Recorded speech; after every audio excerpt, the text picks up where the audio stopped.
Bonjour. Alors avec Stéphanie Wössner ici, c'est un peu un bout d'Europe qui est avec nous. Parce que tu enseignes l'anglais, le français, je dis ça, en Allemagne, mais tu travailles pour une DAN aussi. Avec la Dan. Oui, oui, voilà. Explique-nous cela, s'il te plaît. Alors, l'année dernière à Ludovia, j'ai rencontré le Dan de Toulouse et on était restés en contact. Et puis, en fait, on a parlé de réalité virtuelle. Moi, c'est un truc qui m'intéresse. J'ai aussi des compétences pédagogiques et techniques là-dessus. Donc, je me suis décidée de travailler avec lui sur un projet franco-allemand qui va traiter, en fait, on va faire des recherches si, en fait, la réalité virtuelle ça apporte un plus à l'apprentissage de l'anglais pour des élèves allemands et français. D'accord. Alors une question en amont. Comment est-ce qu'on obtient à la fois des compétences pédagogiques et des compétences techniques dans le domaine de la réalité virtuelle, pour commencer? En fait, moi, je m'intéresse à la technologie déjà. J'adore ça. Je respire ça même. Alors moi, la réalité virtuelle, ça m'intéresse déjà comme ça. Quand il y a quelque chose qui m'intéresse, je fonce dessus. Et puis j'ai acquis comme ça quand même des compétences, comment faire des scénarios soi-même. Même les élèves peuvent créer des ressources. Et puis pédagogique, c'est un peu la pédagogie du 21e siècle. C'est créatif, c'est collaboratif, etc. Donc en fait, moi je joins tout ça et je vois un truc au bout qui peut vraiment apporter quelque chose à mes élèves. Et mes élèves, c'est ceux qui comptent. Donc tu es avec des élèves de collège, c'est ça? En fait, en Allemagne, le système est différent. On a une école de 4 ans en primaire. Alors après, à partir du CM2, c'est en fait soit le lycée, soit une autre école. En fait, il y a 3 types d'écoles. Une qui va jusqu'en troisième, alors ça c'est le collège. Une autre qui va jusqu'en seconde. Et le lycée qui va jusqu'à la classe 12 ou 13 même. Alors ça dépend un peu de l'établissement. Et moi je suis au lycée. Parce que bon, le français au premier type d'école, il n'est même pas enseigné. Et puis c'est le deuxième type d'école, c'est un français basique. Et moi j'aime quand même le français, le vrai français. Comme tu le parles. Je vais laisser la parole à Michel, parce que je vois que la question de la réalité virtuelle le laisse un peu songeur. Il va sans doute Oui, vouloir en savoir plus. Ça me laisse songeur, oui. Je veux en savoir plus. Je veux surtout savoir, quand tu parles d'acquérir des compétences techniques et des compétences pédagogiques, comment on peut séparer les deux?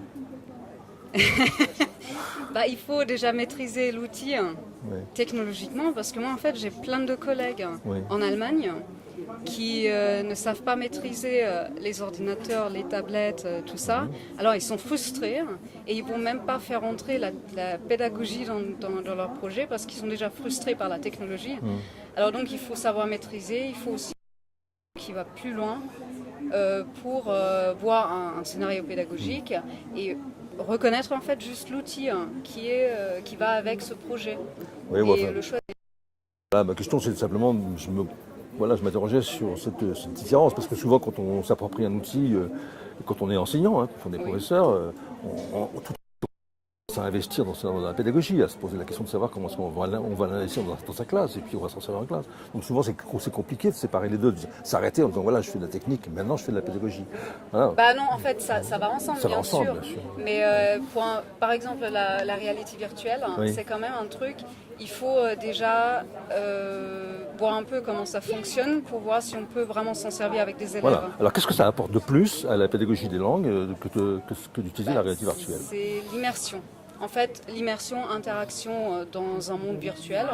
Alors pour moi, la réalité virtuelle, c'est rien de passif. Alors c'est pas juste la réception, c'est la création de ressources. Bien sûr. Et là, les élèves peuvent interagir, ils peuvent être créatifs et ils peuvent utiliser en fait leurs compétences linguistiques afin de créer quelque chose pour les autres élèves, par exemple, dans un autre pays.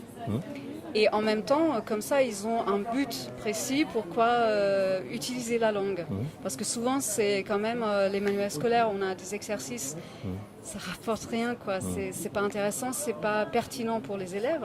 Alors si je leur donne par contre une tâche comme par exemple, alors on va faire une visite guidée pour la classe en France de notre école.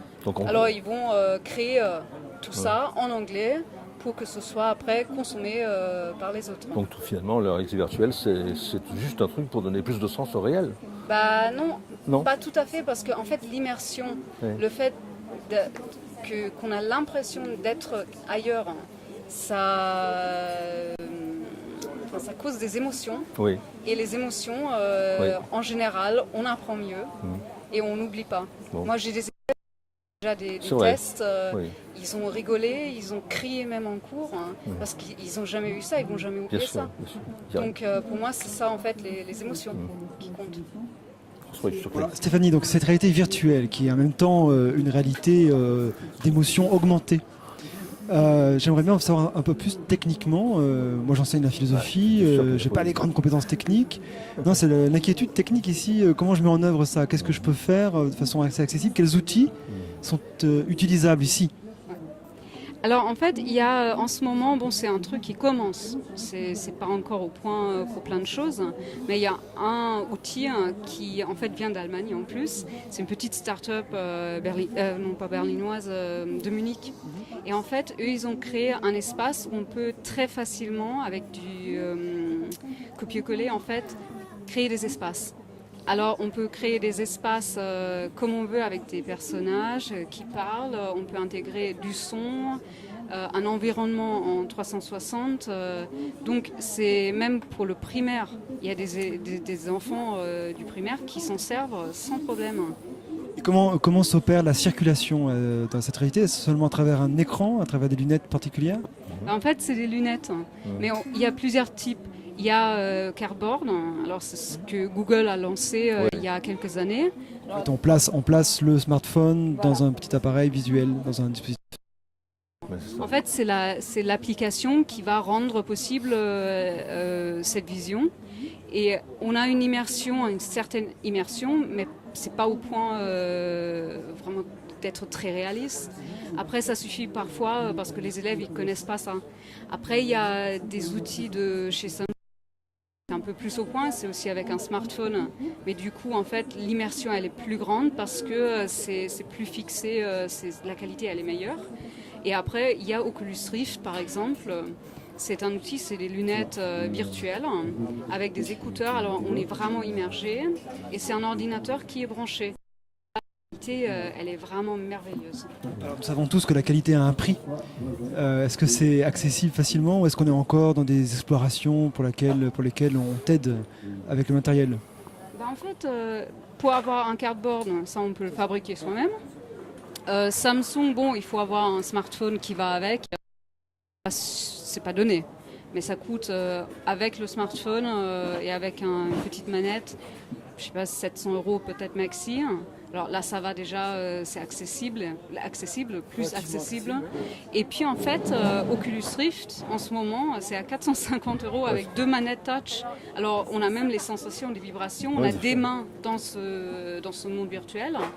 Mais en fait là, il faut, et ça c'est le problème, il faut un ordinateur de joueur avec une carte graphique super, parce que sinon ça ne marche pas. Alors là, il y a un investissement certain, mais en fait ici, comme en Allemagne, on a des institutions qui achètent et prêtent à des enseignants des outils. Donc comme ça, on peut arriver quand même à s'en servir. C'est pas pour tous les cours de toute façon. Est-ce que l'enseignant peut compter sur des expertises d'élèves déjà acquises par eux-mêmes dans leur pratique privée? Je ne pense pas. En fait, déjà, ce qu'ils font avec du numérique en général, c'est jouer. Alors, je ne pense pas qu'il y ait beaucoup d'élèves qui ont déjà un Oculus Rift chez eux.